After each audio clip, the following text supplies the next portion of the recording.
സംഘടനക്ക് രാഷ്ട്രീയമില്ല. ഞങ്ങൾ പറയുന്നു, ഇവിടെ ഭരണാധികാരികൾ തീർത്തും മൗനം അവലംബിക്കുകയാണെങ്കിൽ നിയമപരമായി ഞങ്ങൾ ഇക്കാര്യം ഏറ്റെടുത്ത് ചെയ്യും. ഒരു സംശയം വേണ്ട. ഞങ്ങൾ ഇവിടെ കൂടിയിരിക്കുന്നു 5-6 ആളെന്ന് നിങ്ങൾ നോക്കണ്ട, ഞങ്ങൾ ആളുകൾ സംഭവമുണ്ട്. ഇത് സൂചനാ സമരമാണ്.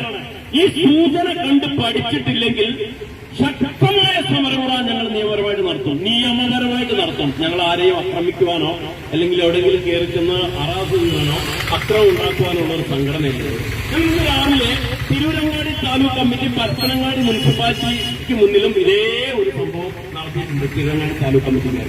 അപ്പോൾ ഞങ്ങൾക്ക് പറയാനുള്ളത്, ഇനിയും നിങ്ങൾ അരിയും നിന്ന് ആശാരിച്ചയും കളിച്ച് പിന്നെയും പറ്റി മുന്നോട്ടാണ് എന്നുള്ള രൂപത്തിലാണ് നിങ്ങൾ പെരുമാറുന്നതെങ്കിൽ തീർച്ചയായും നിങ്ങൾക്കെതിരെ ശക്തമായ നടപടി സ്വീകരിച്ച് മുന്നോട്ട് ഗമിക്കുവാൻ NFIR തയ്യാറാണ് എന്ന് സവിസ്തരം പറഞ്ഞുകൊണ്ട് ഇവിടെ സമയമില്ല.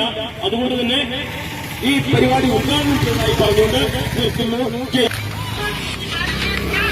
Thank you for watching.